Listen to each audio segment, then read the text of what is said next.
As part of that, we'll see a pipeline working its way south to this new treatment plant. And from there, there will be a regional pipeline that is paid into by all of the communities east of Central Weld that want to be connected to NISP, to connect us and connect our partners to the east. So that's something that will come online as part of the NISP project. On the other side, Central Weld does have an existing line under the river up into our system that we could interconnect to. The issue is it is undersized. So they do have some customers across the river, kind of in our general utility territory, as we discussed in the annexation conversation. So that line serves some of their existing customers. We need to upsize that line if we were to buy into Central Weld's plan or have them doing some of our treatment capacity.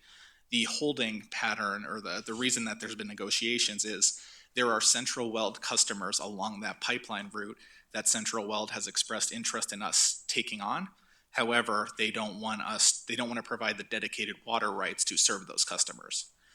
So we just have had a lot of back and forths with Rick Picard, our water resource engineer, and them trying to figure out, how we can make this all happen, potentially take their customers, find a balance with the water dedication, upsize the line and connect it. How much will it actually cost to upsize that line? Because here's my concerns on this. Obviously, we're going to be spending, if you go back to that slide, we'll just call it $4.5 million. Five, actually, a little over $5 million. It's going to cost us over the next, started in maybe 26 through 29. That's money that we set aside, but it's also going to be eventually be passed on. We already have people complaining about the rate structure now and the price of water already as we've implemented those new tiers. And this is only going to cost them more in the long run over the next couple of years. How much will it cost to probably upsize those lines, and will it save us money if we did that to alleviate passing on a lot larger increases? Yeah, I'd have to check with engineering on the specific cost of the estimated pipeline. It varies depending on the specific size and orientation and how we handle some of the existing customers. But I want to say it was somewhere in that $6 to $10 million connection cost.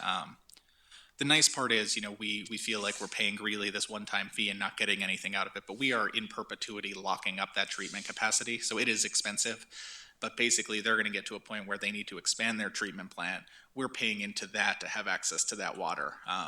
When we connect to Central Weld and we buy into their shares, it'll be the same thing. The bigger reliance is by diversification. We could, in theory, have more resilience on a second system. So if Greeley has issues, we're connected for probably what will amount to around the same price when all is said and done. On the NISP side, I mean, that's it's kind of own conversation. We're bought into that system. We're not going to have any choice but to buy into that plant. So it's trying to figure out that balance of that pipeline and connecting to it. Do we extend that pipeline up when that's built in X amount of years, or do we upsize now and then connect the upsize line to that?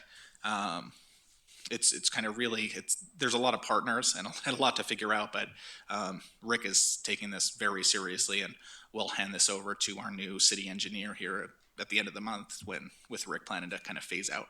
So another question is why is it so difficult for us to negotiate with Greeley to get our cap level raised?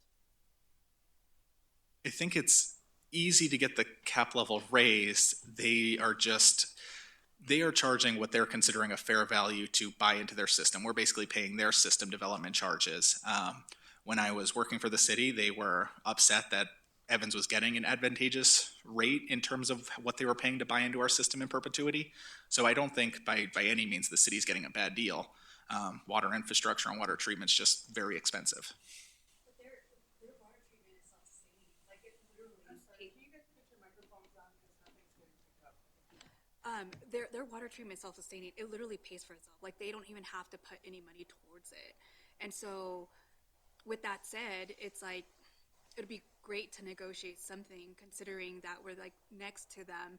And I know in the past it was discussed that maybe the smaller cities would go in on actually maybe creating our own plant. But I mean, those were just talks, but it, it just, it just seems that I feel like we should have a conversation with them and see what we can negotiate with them, because again, it's like they don't spend any money on that, because it's literally like its own little entity taking care of itself. So I guess what I will add to that is, Greeley has a build out north of 400,000 people. Right now they're at 125. Their plan is modularly designed to have 4 parallel treatment trains. They are currently on the first iteration of paying off the debt they took on the first plan. So every time they add a quadrant to this plant, they're spending hundreds of millions of dollars. So I think their argument is, why should we pay unilaterally for Evans growth, Evans additional 20,000 people in build out, when we have to also pay for our additional 300,000. Their enterprise fund is healthy, but their footprint is huge for the infrastructure they have to run for the infill development. And so they are running quite a huge system with 300,000 customers than they have right now. So I think and they're replacing $30+ million in lead service lines. So I would say, yes, they are in a good position, but I think what they would say is, you need to pay your way like you're any other customer.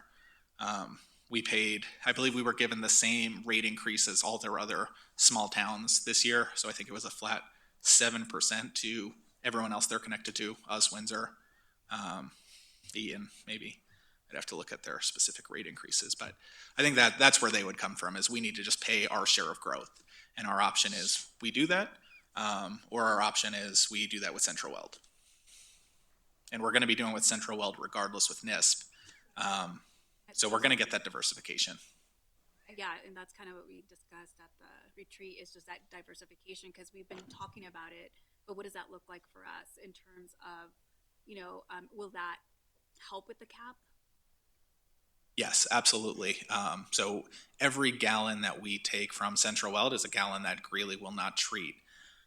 The one difference that we probably need to be considerate of is the water that comes out of Greeley's Bellevue plant is right at the mouth of the Poudre Canyon. So it's a pretty high quality water when it's not coming from their Boyd Lake plant, which is kind of more down in Loveland. So I think if we were to go with Central Weld, when we bring NISP online, we probably will see a decrease in water quality. And that's something that'll be blended into the system, but something to account for when you are buying into Greeley's cap. You're buying into, treatment at the top of the Poudre watershed there, in terms of drinking water supplies, taking it in. That's Evans as a whole, is getting that quality of water, or is it specific areas? We're getting CBT water delivered to their Bellevue plant. So then all Evans.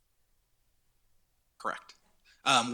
When they're running just that plant, when they're running their Loveland plant, I believe we get the proportion change. That's right. Yeah, that's why I was And wondering. you notice when it changes. I do notice when it changes. That's why I was like, I don't think that's the case. So with that said, I mean, definitely let's consider diversifying. Yeah, and their Boyd plant is a seasonal peaking plant, so it only runs during irrigation season. They run it, I think it's rated for almost 30 or more, and they run it at 7 to 8. So not only is it lower water quality, they use a ton of chemical in treating it because it doesn't taste great. It has some odor issues, and it's just a hotter water out of a shallower reservoir. So yeah, there's some reasons to consider alternatives. Yeah, my biggest concern is just over the years of how much we're increasing our rates. And I know we can't control a lot of that. In order to continue to make Evans an affordable community, and everything like that, where, there's going to come a time where, people are just going to go, what's up with the water rates? And I know it's just not Evans. It's everywhere. But at the same time, we need to definitely look for ways to, one, either find a way to increase our cap, and two, to continue, as Councilmember Johnson just said, to diversify, because there's only so much where we're going to be able to raise our rates where people are just going to come in, fill these council chambers, and throw it. I just want to add it really quick, because I know last year we raised prices with the pretext of not raising rates, because it was a significant raise. And so I just want to ensure that we keep to that and not constantly raise at high rates because of decisions we're making. Yeah, the option there is, Greeley's going to pass their percentage, and we either pass it through or we absorb it. And so that'll be a conversation that we'll bring through the water board when we're given that information, and then we get to make a decision. Connecting So- to Central Weld, sorry. I'm sorry, go ahead. I was just going to say, connecting to Central Weld, I can't guarantee it's going to be less expensive in terms of the treatment capacity we get. We're still trying to just make sure that if we're going to take their customers, they're giving us water to serve them. That's kind of where we're at in that process, which is, it's challenging. So, Central Weld's water rights, are they old enough that we would consider them to be safe in terms, I mean, because Greeley's one of the oldest water rights in the system. Yeah, so it's generally CBT water. We take some Greeley Loveland Irrigation Company water as well, but what it would be, I believe, pretty safe, stable water. I'm not sure exactly what their makeup is in terms of CBT. That would be a conversation that if we decide to take on these customers, we'd bring to the board. We would have a dedication agreement. I'm not sure exactly the process on legally how we take on customers and take on dedication, but I'm assuming that we'd have the opportunity to bring that in front of you to say, here's what the breakdown is of what they're proposing to dedicate. Here's what our EQRs recommend, kind of where's the negotiation makes sense. Because we are getting something from them, even though we're paying for it, we're getting that redundancy. So there's a give and take there, and we're going to keep pushing for Evan's interests. How expensive is it to add non-pot? And the second part is, of course, it's painful to hear all this, but the message really is water conservation. You don't need to water the lawns as much, pull the lawns out. I don't know what kind of incentives we're giving to our residents to help with that transfer, but two questions of what's it gonna cost for us to put a non-pot? And then is there anything, I know it's not cheap. Yeah, you're talking about through this rest of the city that doesn't have it? I'm just, in general, $1 million. giving the whole, all the information. And then what economic incentives do we give to residents? So I think on the non-pot side, we'd be looking well north of 30 million. We kind of run into some Evans Ditch water decree usage. It can only be used in certain parts of the city. So then we're looking at Glick irrigation and where we can get that to. It really is a trade-off. We get lower water quality from it, so we do get a lot of resident complaints, especially if their sprinkler systems are designed for potable systems. They'll clog up every third or fourth day. So it's very expensive. Our engineering team, we look at it constantly as development comes in, development review. We always kind of flag where it's at. New developments are required to bring non-pot in. So I think we need to continue that absolutely. On the incentives that exist, the state offers some programs. We kind of do our programs, which subsidizes basically landscape. We want to bring down outdoor water use, since that's our kind of peaking time. We do some toilet replacement work. So I can have Justine kind of give a conservation overview every year, maybe as part of this, that we could start baking into our annual water review, if that would be helpful. That would be helpful, especially as residents start approaching. We can say, well, plan B is this. And it doesn't sound like non-pot is even an economic viable. There definitely are a lot of programs out there that Justine does push, and she does get out there, like the Garden in the Box. There's landscape replacement, to get some rebates to doing, replacing your lawn. There's these programs that we have where they'll come out from Fort Collins, and if you qualify, they'll replace your toilets with the low flow toilets, the low flow shower heads. They'll do your whole house. So there are a lot of programs that are offered out there, and there are some people that take advantage of it. But there's a lot of people that they want their green grass. And the state's going to offer a few programs too, so they'll be subsidizing some of these lawn buyback programs. Standards on appliances keep going down in terms of water use, flushing for toilets. So the market is driving a lot of conservation. It's really the retrofits that's where we can have our inroads. Sorry to interrupt. I was just going to use the analogy, when gas prices were high, when low, everyone had big cars. When gas prices skyrocketed, fuel efficiency was the number one topic. So that's what I'd like to know is if there's a way that we can start sending that information to our customers saying, hey, look, gas prices are gonna start going up. Of the cap forecast, have you been able to break it down to actual household consumption to irrigation? Or is that too muddled based on seasonal? I mean, have you based this information? I'm just trying to figure out, like, how did you capture the forecast in acreage feet? Let's see. There's a couple things going on. So we're in the process of gaining smarter meters that give us more readily readouts every 15 minutes to get that resolution. Right now, we don't really have the capacity to do much with that data. Where that really informs us is infrastructure sizing. So if more water is being used all at once, then we have to upsize. If we can level that peak, then we get to use smaller pipes. It's less expensive. That's kind of the huge gain in that resolution. In terms of looking at the data, January through March and November, December, that's what we consider average winter consumption. So that's roughly the usage we anticipate because nothing's going on outside. When we start looking at those irrigation months, we can look at the difference and say, okay, this is the chunk that's being used for potable outdoor water demand. We do have some metered non-pot customers. We also have some unmetered, so that creates some challenges measuring how much is being used out of the ditch or in some of the flat rate subdivisions. In terms of per capita, Peter and I actually talked about this. So with the new housing developments that are coming in, we have a pretty good understanding of what we require them to dedicate as in terms of our assumption for the water rights they need to provide. Our home housing units are smaller with less outdoor irrigation. So per capita, we definitely think we're seeing a decrease, but we don't actively go out and measure it.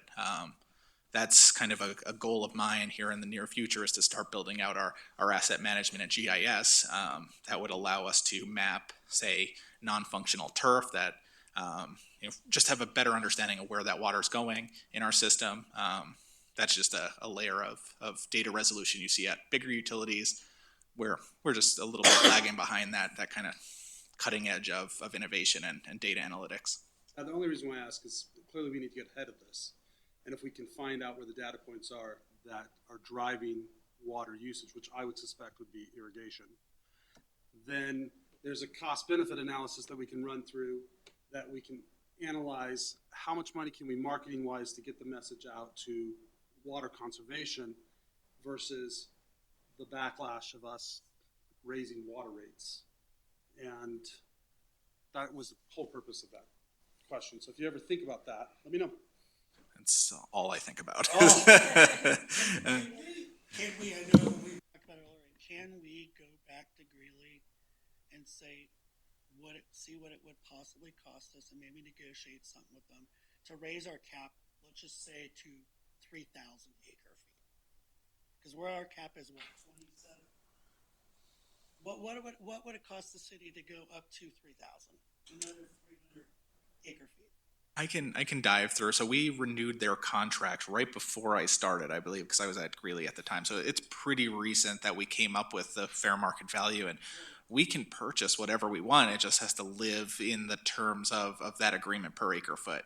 I don't have it off the top of my head, but I think so we're at 2,700. 2766. So that gets us to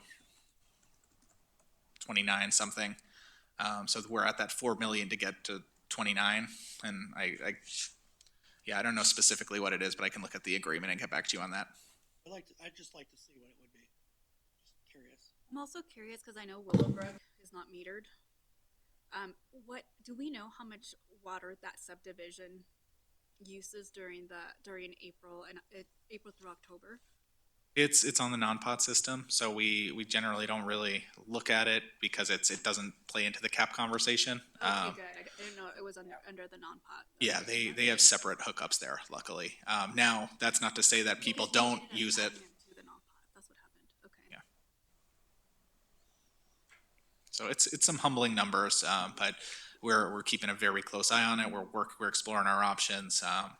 But I think as the kind of conclusions are is we need to make sure we're prepared if you know a deal can't be made, if Central Weld is unwilling to give us the water rights we need, to just keep funding that cap account and be aware that there's no getting around this. This is something we have to pay for, and even if we want to hold our rates stagnant, we'll still have their inflationary pressures that come to us and this. So it's kind of a compounding effect. I do agree with what Councilmember Crabtree stated, that we need to, you know, the outreach and really start to, you know, talk about conservation with our community. And I can tell you, just even like neighbors sometimes are like, oh, like, I was like, we had to kind of let them know it's, you know when you're supposed to water your lawn, because a lot of people didn't know that. They don't care. Or there's that too, but just kind of pushing that out. Yeah, we send out like a schedule that shows how per month, depending on your sprinkler type, how many minutes it should be on for. I think this comes down to the community engagement side we talked to on Saturday. How can we be more effective at pushing our info?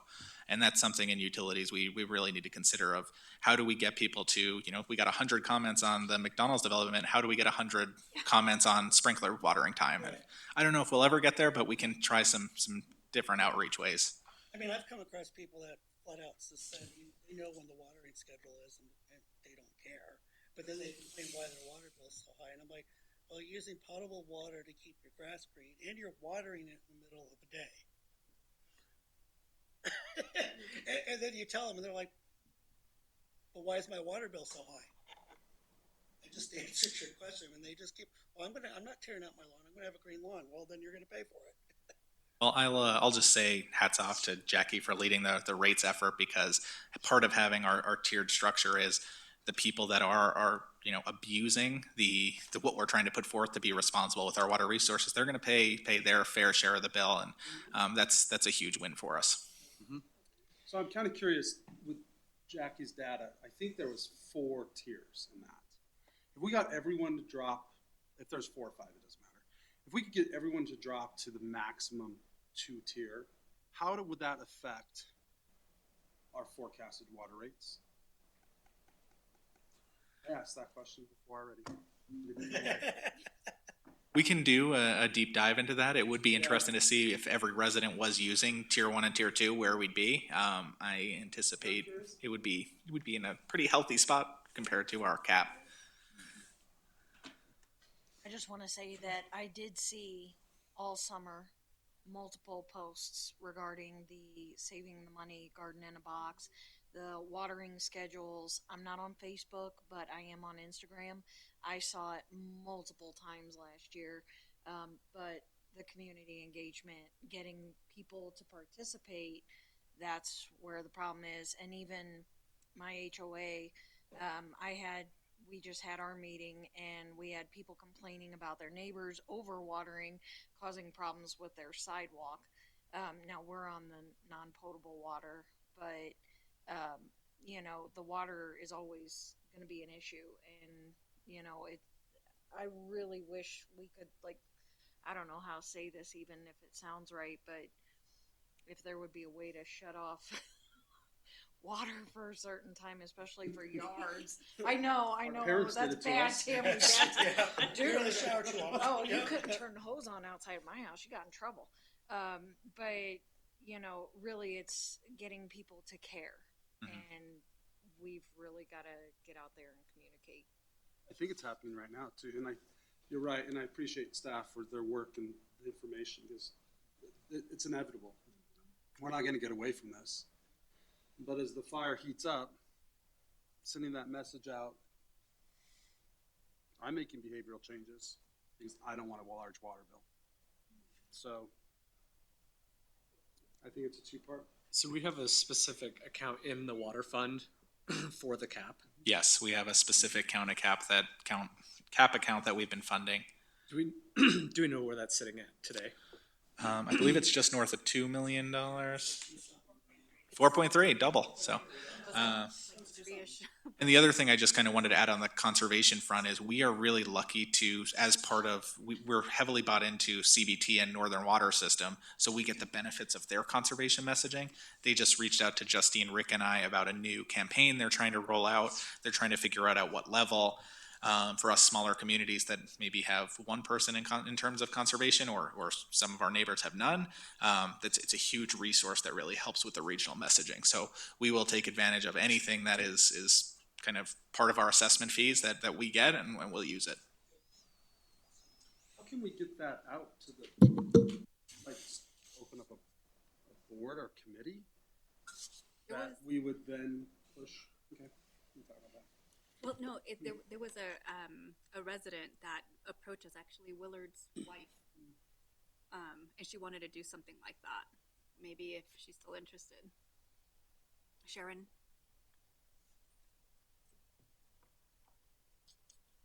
Thank you. Anything else? Yeah. For decades, the Water and Sewer Board and past city councils have treated the non-pot system as a separate enterprise fund, which it is not. And they have required dual pot systems and not supplied the non-pot water to the systems. The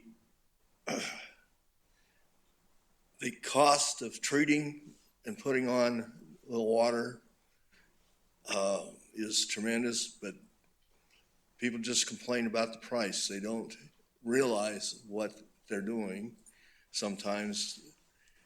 And going from 1,000 flushes per day to 200 flushes per day is not saving you that much water compared to the treated water that you're putting on the lawns. And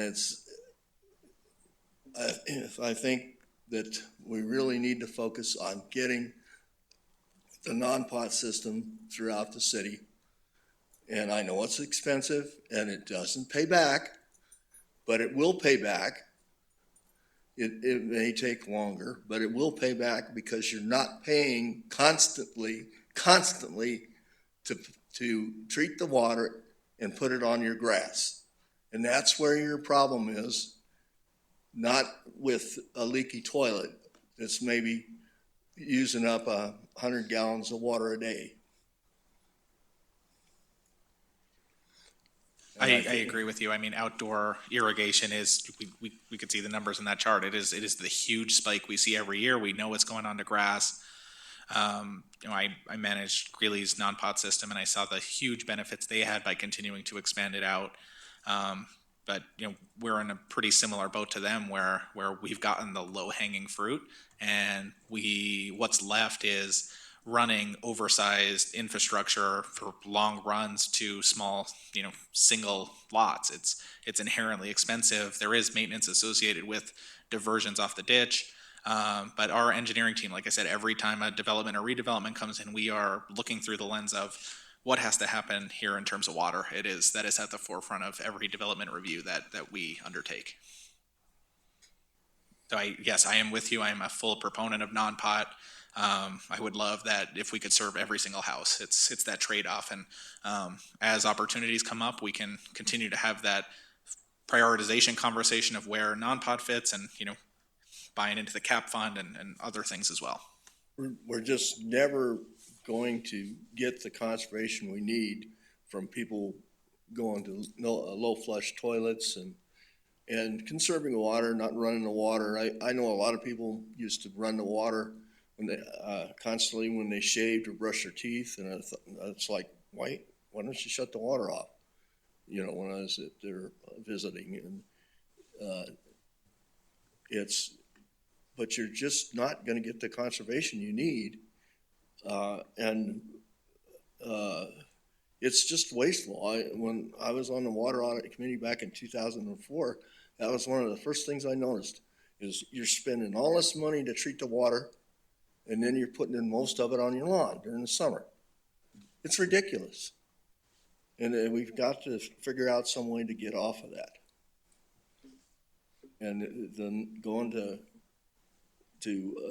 untreated water to put on the lawn is the only way you're going to do that. And then you're gonna lower the amount of treated water that people are using, and you're gonna be able to, go for maybe a couple of decades before you're even getting close to that cap again, depending on growth. True, but at a $30 million cost. I don't wanna tell the chief that we're gonna I mean, use the money for, that from the police station to put non-pot in. And he's saying no too, and now I'm even more scared. So I mean, that's the People thing. would revolt against that, cause if you try to pay, $30 million has gotta be passed on somewhere. Yep. And that's gonna raise the water bill so astronomically, people are gonna be like, well, I'm not in for that. I'm gonna just use my potable water, I don't care, cause to them, I mean, yeah, I may not pay for it in the long run, but at the end of the day, several years down the line, but people aren't gonna go for such an increase in their water bill to pay for a $30 million non-pot system to be put through the entire city. They're not going to. Some conversations that may end up happening is continue to push people towards more water efficient landscapes, grasses. This council is going to have some tough decisions on beautification versus water use. Just something to keep in the back of your mind as we bring our conservation update. Kyle. I was just gonna say, thinking of Ward 1 specifically as well. I mean, I don't know the exact number ratio, but I would say probably half of yards are already non-existent as it is. So, I mean, that's already a challenge to battle in itself, but those houses are already not even using external water. So just It'd be nice if we could find a way to get some money to maybe offset the cost. I mean, I know we already have a little bit of funding, but increase it to where, hey, if you tear out your front yard and you do some kind of Xeriscape. xeriscape or something, say it cost you $2,500, where we could have an incentive of, say, I'm just using a number as No, an example. I would pay $2,500 Right, right now. We'll give you up to 35-40% of the cost. Maybe that would be an incentive or something like that. I mean, I'm just trying to look at ways to, because I know I did. I ripped up my lawn a few years ago, and other than the trees and the little garden that I have, I don't have to water anything.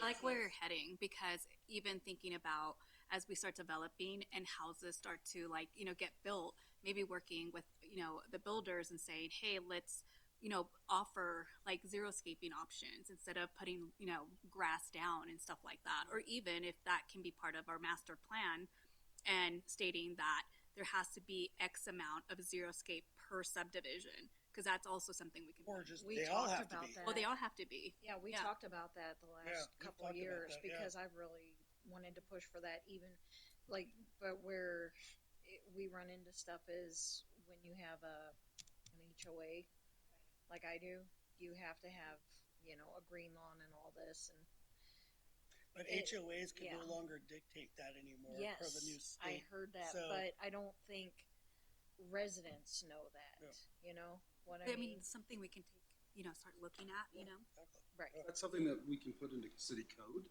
that we can almost create. Yeah, it's something that we can look at. There will be pushback just in my experience of communities when you try to take green lawns instead of incentivize. That's why the state's doing the kind of $1 or $2 a square foot. I do anticipate there would be RV-like feedback on that. I agree. No, and what I meant is new development, Yep. not going through and doing.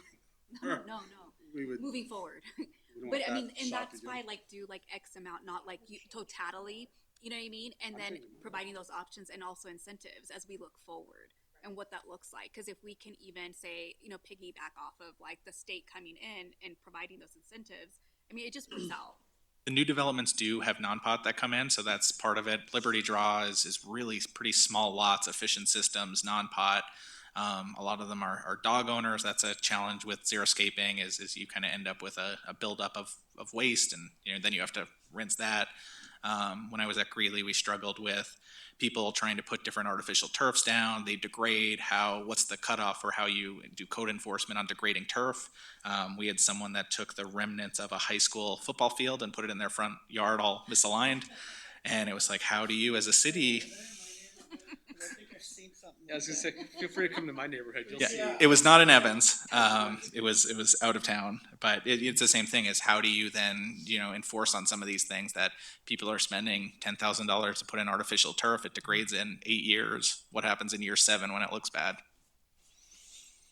So all things to consider. I appreciate your engagement with this. It's stressful. I do appreciate staff for being ahead of the ball. And I think the economics of price it's just going to drive natural changes. So, Just one last question about Weld Central. If we tap into them, would that service all of Evans, or would it only would that water be 100% of the water going to certain areas? Would it be blended with Greeley water somehow? Generally, it would be blended. So we have, I think, 14 master meters with Greeley that kind of blend into our way. Central Weld, depending on the numbers, would come up. The blending wouldn't be 100% complete. So if we do take on some of those customers along the enhanced pipeline, they'd be getting mostly Central Weld. Unless there's an outage, then the Greeley would kind of take over with an interconnect. So it wouldn't be a complete blend because we'd be connecting at different parts of the system, but it would be equilibrium for most of the city. Anything else? Ty, excellent. Presentation. Thank you, sir. Thank you.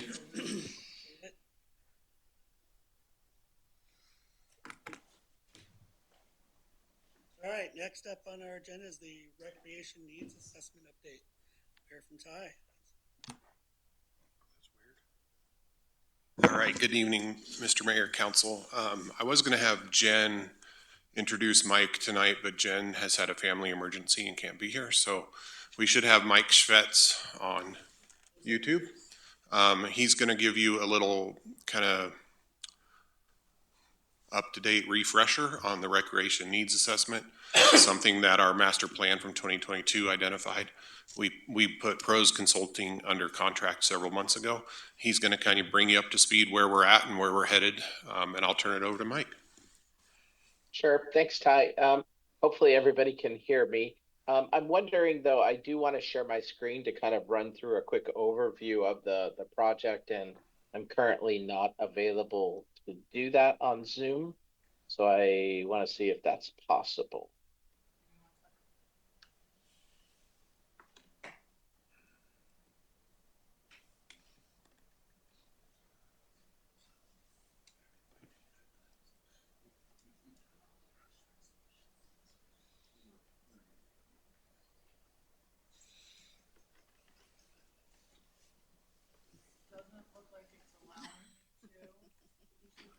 Mike, it doesn't look like it's allowing me to add you as a co-host to share your screen. Okay. I can pull the PowerPoint up, the presentation, and if you just tell me to advance, I'm good with Sure. that. I can do that as well. Sounds good. Okay. So yes, if you could pull that up, that would be fantastic. And then we'll just do the next slide drill. All right. Thank you so much. I appreciate the opportunity, Mayor and Council, to provide you kind of a brief overview and get any questions, concerns, comments, suggestions that you may have with regards to the future of recreation in the city of Evans. So next slide. So there's a lot of different factors that we want to consider as we think about this, what's needed, where and why, what the vision is for rec programs, really keeping this focused on your residents specifically as part of this process. What are the needs of the community? What are the experiences that they want through recreation? And what is the operational and fiscal impact, which of course is really important to creating an implementable, realistic, and financially sustainable needs assessment and recommendations for you all. Next slide. Really just a quick overview of the project. It's what are the needs and expectations of the community, but also what are the mandates and the resources and or opportunities and barriers associated with those resources that we have to live within. And that in turn, of course, will help to determine where we take recreation, both in terms of programs and facilities in the city of Evans. Next slide. Next slide, real quick. So we want to talk about demographics. So why is demographics important? Obviously, recreation is all about experiences provided to your community. And we recognize that from a population perspective, it helps us understand how to right size things. We also understand that from an age segment perspective, families with young kids have very, very different recreational needs than folks that are 55, 60 years old and complete empty nesters or don't have any kids at home. And so, and then another component is race and ethnicity. But from a population perspective, we derive all of this information from the Environmental Systems Research Institute, affectionately known as ESRI. They're the global leader in demographic and market data. However, we are happy to interface this information with any other resources that you feel are important to you all and also to be consistent with potentially other planning efforts. But that said, we do recognize that your community is around 22,000 folks and projected through ESRI to grow to about 26,000. We feel really comfortable with the 2029 and 2034 projections. I think once you start getting out beyond that, it certainly has a way of really needing more of a crystal ball to understand what that potentially looks like. But your growth rate, annual growth rate, is a little bit higher than the city or the state of Colorado. And we also know that your household size is greater than the state of Colorado, 2.83 versus 2.49. Next slide. In terms of age segmentation, you're a younger community. And I think this is important to recognize, number one. But number two, you're also very balanced from an age segmentation perspective. So if we think about it through the lens of just median age, you're at about 31.7. The state is at 38. Your 55 and older population is only 18%, and the state as a whole is 27.5. Even if you project out to 2039, and you think about your 55 and older population, it's still only projected to be somewhere around 23%, which is still significantly lower than the projections for the state and the country as a whole. What this really means is that you're not skewed in one direction or the other. When it comes to meeting recreational experiences, needs in the community, you're going to have a lot of irons in all of the different fires based on where people are at in their life modes. So we can't necessarily say, you know what, your community is going to be really, really young or your community is going to be really, really old.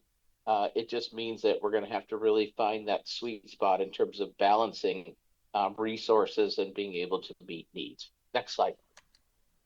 In terms of race and ethnicity, why is this important? Well, number one, we understand that race and ethnicity helps to inform cultural preferences.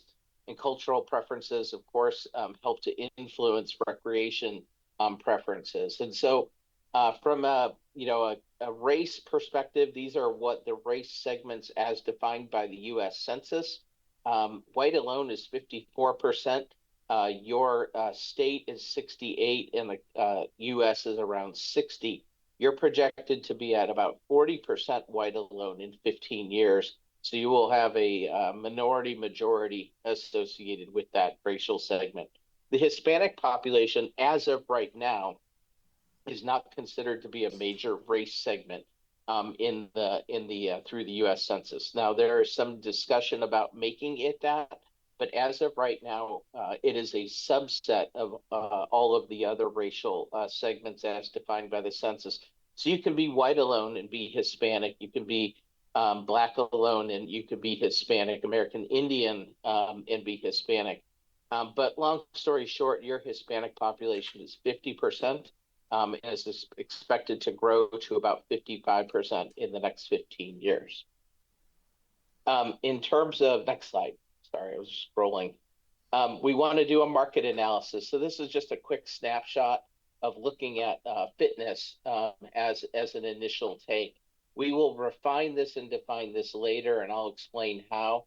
But next slide kind of gives you a sense of, hey, you know what? Most of the fitness competition, private sector, nonprofit sector, even public offerings, is in Greeley. You don't have a lot of quote unquote fitness, shall we say, competition within your geopolitical boundaries. But we do know that there's a lot of offerings to the north there in Greeley. What we will do with this market component or this market assessment is start to understand the prioritization of need of recreation experiences from your community.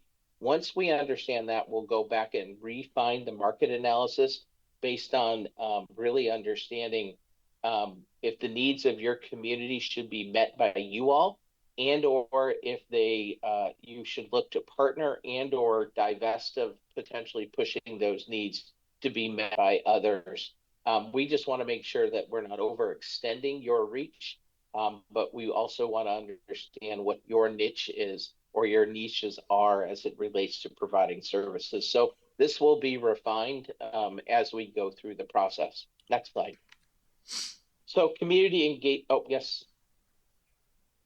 And there's a question. Okay. So for the community engagement perspective, next slide. We really kind of take a collaborative engagement process associated with this. The community is at the beginning of this. Next slide. And so we've conducted focus group interviews, we're conducting public meetings, and we're doing a statistically valid survey to try and give people as many opportunities to participate in this process as possible. Next slide. The statistically valid survey is currently out on the street, and expect to have an update on that here towards the end of the month, and hopefully have some results for you in February.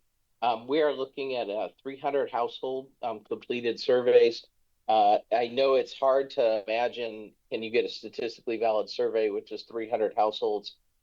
There is an entire methodology behind this. This is being administered by ETC Institute out of Olathe, Kansas. This is the business that they are in. They do this all over the country, primarily for parks and recreation and transportation projects. However, as long as we have geographic balance across the city and demographically representative of your community, we will feel confident that if we did this survey 100 times, that we would get the same results 95 out of 100 times within that margin of error. ETC Institute is exceptional at this work. They have, of the last 80 bond referendums that have been put out on the street for voters to consider across the country, in part based on their survey results, all 80 have passed. So we feel really confident that this is going to give us a really dialed in approach to understanding not just what the users of your current Parks and Recreation system want, but also what non-users want from you as well. Next slide. So this will result in an example. This is just an example of that priority investment rating. It'll give us a sense of what people want more of, which is the high priority, what you kind of have right sized, which is the medium priority, and what are some of those niche programs that are geared towards specific interests, specific age groups, and so on and so forth. Low priority does not mean that you don't do them. It just means that you have a really small select market around which you provide those programs to people. Next slide. We will also then, as mentioned earlier, be able to cross-tabulate this by, in particular, household type, life mode, as mentioned. As you go through life, you have very different recreation experiences based on, your lifestyle, your family size, where you're at in that life mode. And so we really want to give your recreation division the opportunity to know what specific age groups want out of the Parks and Recreation system. Next slide. We are also conducting a facility assessment of your current community center. Next slide. This is being conducted by Barker Rinker CCAT. They are an architect firm out of Denver.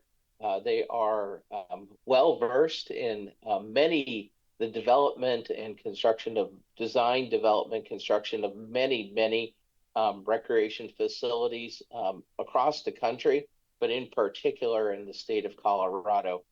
We have worked with them for several years and have found them to be excellent But they are really just looking at interior and exterior current spaces, physical condition, infrastructure, functional uses.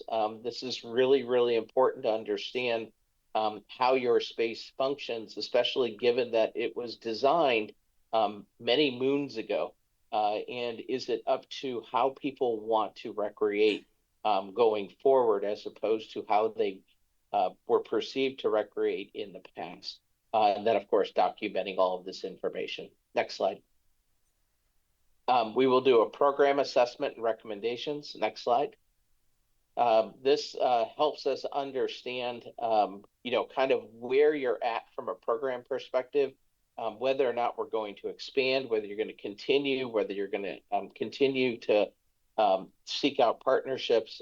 We will identify what you should be focusing on and also identify the space and place that's necessary to support the programs and services that you have. Next slide. We will evaluate partnerships and partnership opportunities. The business of being government being in the business of being the sole direct provider of park and recreation provisions going forward is of years gone by. And so we really want to identify and understand where there are partnerships and or what the staffing requirements would be to meet community need. Next slide. So from a partnership perspective, it could be complementary users, healthcare providers, potentially other service providers such as your library, and or ongoing partners and sponsors such as youth sport organizations. Next slide. As mentioned, we'll start to understand how to align your organization to provide the, shall we say, the lines of service or functions that are necessary to meet community need. And we're going to really focus on recreation and admin services as part of this study. Next slide. And then what does that mean in terms of projected staffing level? These again, all of these are just examples of the work that we can produce, but really understanding what it would take from a staffing and resource perspective. Whether or not you have partnerships will obviously impact this, but meeting needs just doesn't happen without having staff dedicated to doing so. Next slide. And the financial plan. Next slide. And so we really look at this through the lens of total cost of ownership. The capital investment that's necessary, as mentioned, staffing is a large component of that operational budget that you approve annually. And then, of course, life cycle replacement. Anything you build or construct, nothing lasts forever. So we want to take into consideration all three of those components as we think about recommendations so that you go into this with eyes wide open. Next slide. Our facility recommendation options and cost estimates will be rooted in that total cost of ownership. We're looking at it in three specific buckets. Repair. Just what are the repair items associated with your existing facility for the next 15 years? Are there opportunities to renovate? So making strategic changes to the facility that include significant renovations or repurposing of spaces to meet community need. And then the third option that we will present to you is replace. Thinking about, okay, this facility just is not going to cut it going forward. So what would that site agnostic kind of prototypical floor plan look like for a new multi-gen recreation center for a community like Evans? BRS has a number of these that they are ready to unveil, but we also want to make sure you understand what those cost estimates are within that total cost of ownership methodology. Next slide. All of this will roll up into not just a cost estimating plan for capital improvements, but a 5 or 6 year pro forma, which basically is a very detailed line item budget that understands where you have opportunities to capture revenue and where you have what the expenditures are going to be, including personnel, non-personnel costs.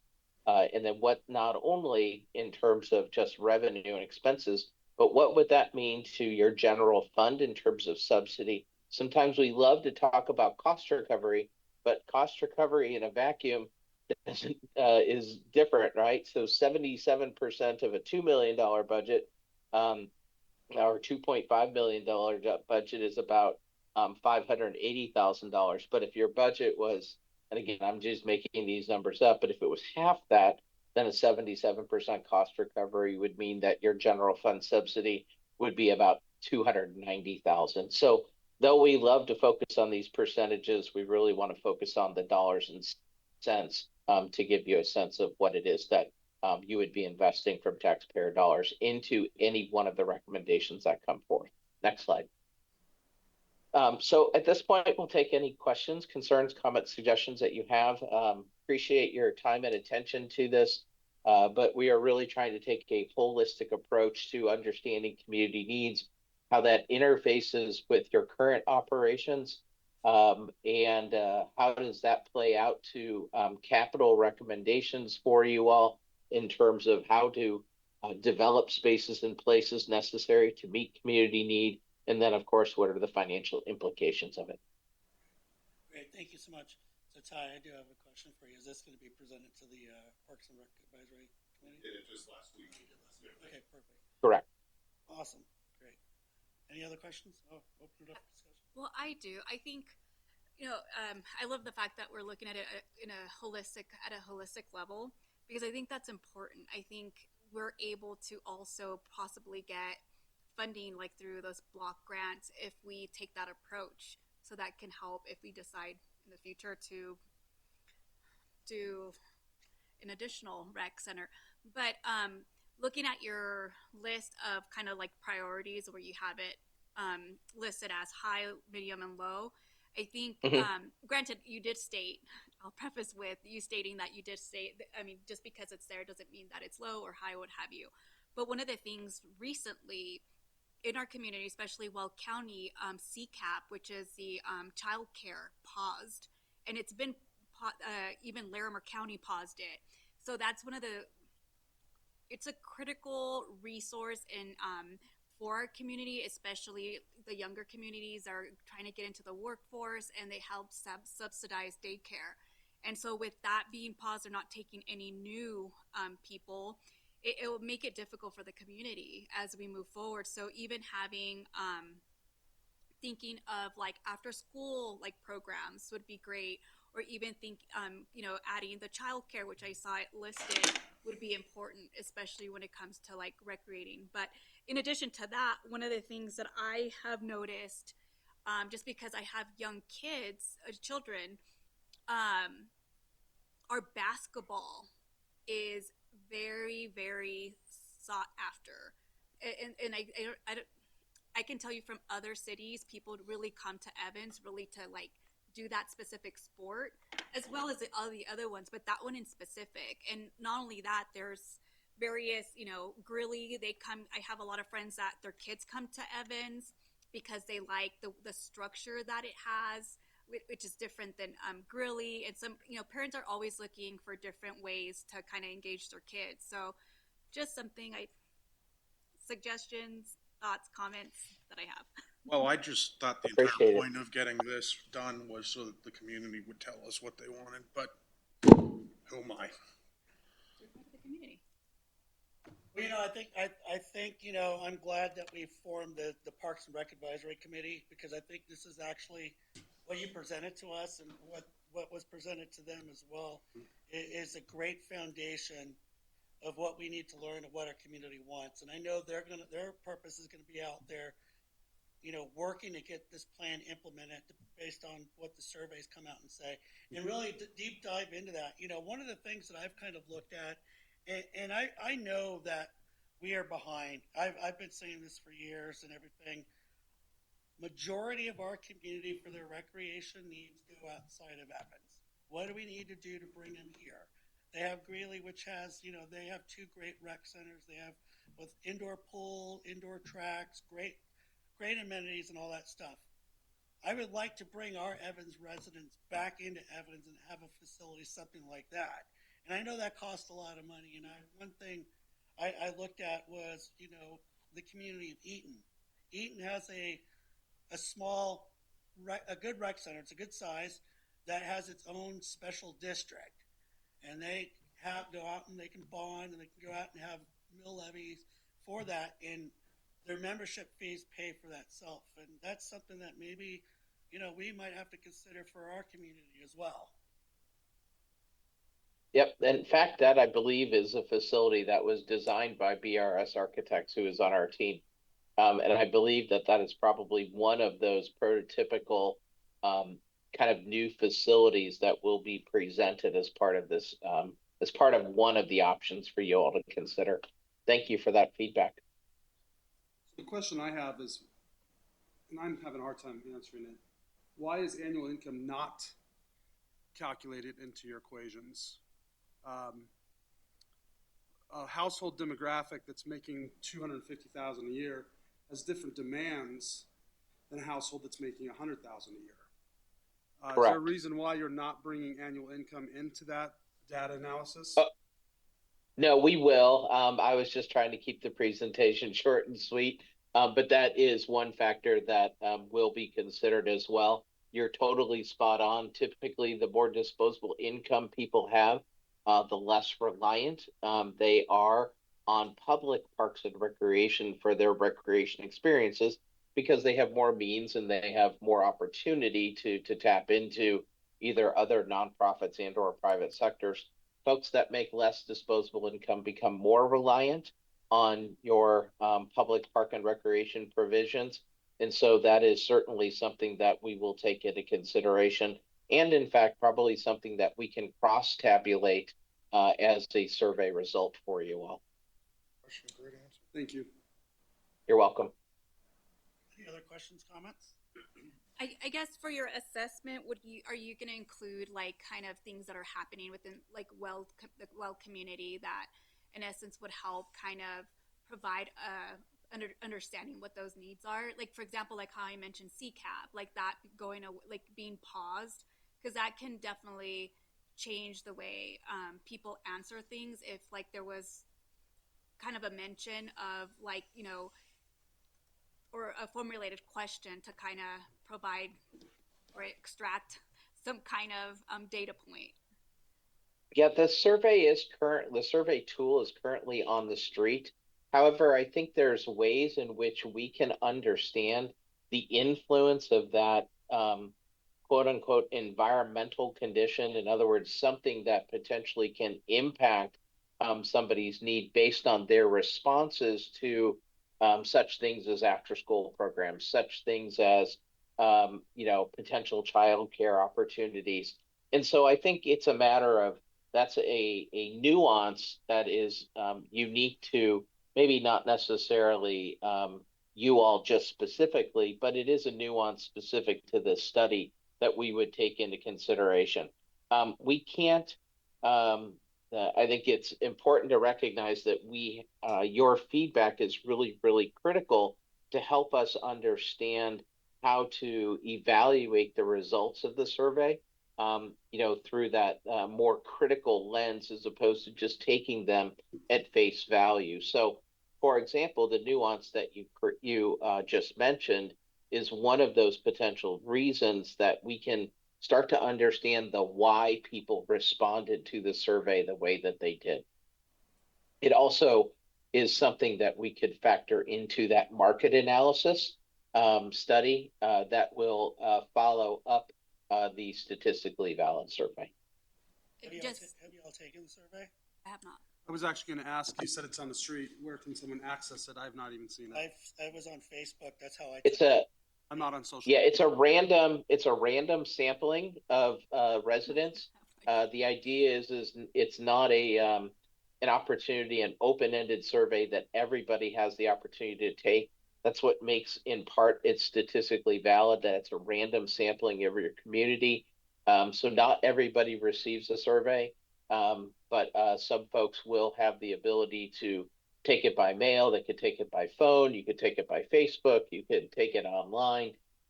If you are selected by ETC Institute to receive a survey, you would have that opportunity to do so.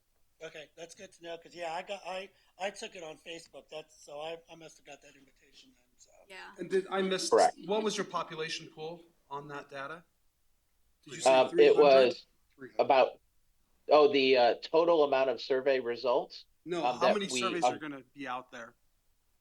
Oh, it's usually about 5 to 6 times the amount of surveys that we get back. So we would typically look at about 1,500 households would receive the survey, and we would expect shooting for 300 of those back. If we get 350, we get 400. We'll count all of them. It just means that the margin of error decreases. That seems like a small population pool. It is, and I 1,500? think that's well. So here's Well, here's with- a couple of. Go ahead. No, you go ahead. No, he was. Oh, I saying- was just going to say that there is a really scientific based methodology behind it. I am happy to supply that as shall I say, a sleeping aid for you all, if you so choose.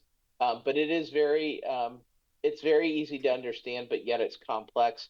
I've answered this question like 4 different times today as part of another project. But if you asked a community of 1 million people, say Louisville, Kentucky, that if they like chocolate ice cream, vanilla ice cream, or Neapolitan ice cream, and it was demographically and geographically representative of that community, you would need a grand total of 375 households to respond for it to be statistically valid. I know that just seems crazy to understand that, but it is the methodology that ETC has in place that has been tried and true time and time again as it comes to the results of these surveys. And I have one last question. Based Sure. off kind of like the results, are we gonna tie? Are we tying them to specific grants that are available out there? We will look at funding strategies that you have available to you. We can also do some grant data mining specific to it. The granting world is volatile at best. And typically the granting world is really tied to capital improvements, certainly not ongoing sustainable operational impacts. But that is certainly something that we can look at as part of potential funding strategies to help implement the recommendations that come forth. The only other thing that I wasn't quite done with my question was, based on your population, you also said the geographical region, you're also taking that into account and you'll be able to show that returning data. We are taking into account your geopolitical boundaries. That's so the correct. city of Evans, Yep. when correct. Yeah, so Ward 1, 2, and 3. And you'll show that information, that data, not who participated, but in your population report of Yes. the percentages of Yes. each of those wards. Okay. Um, I like statistics, so I just want to make sure that our data that we're collecting is accurate and it's not out of balance. Say 80% of it's coming from Ward 1. Ward 1's social demographics can be completely different, which would skew the data. Correct. It would not be statistically valid if we got 80% of results from Ward 1 and then 10% from Ward 2 and Ward 3, simply because we know that each of your wards has about the same amount of population. And so we would expect that within like 30 to 35% for each one of those wards to be represented as part of the survey. Sure, as long as you let us know that, that's all I'm asking. Oh, absolutely. Have to. Otherwise we can't say that it's statistically significant. Thank you. You're welcome. All right, any other more questions or comments? Nope. All right. Well, thank you so much. Appreciate the information. It's good information, and look forward to hearing more once the survey results coming out. You got it. Thank you, Mayor and Council. Appreciate your time, attention, and comments. Very helpful for us. Great, thank you. I do appreciate it. Have a great evening. You too. Thanks, Bye. Mike. Thank you. Thank you. You're welcome. Anything else from staff? Nope. All right. All right, we got about 12 you, minutes. Todd. We'll start promptly at 7.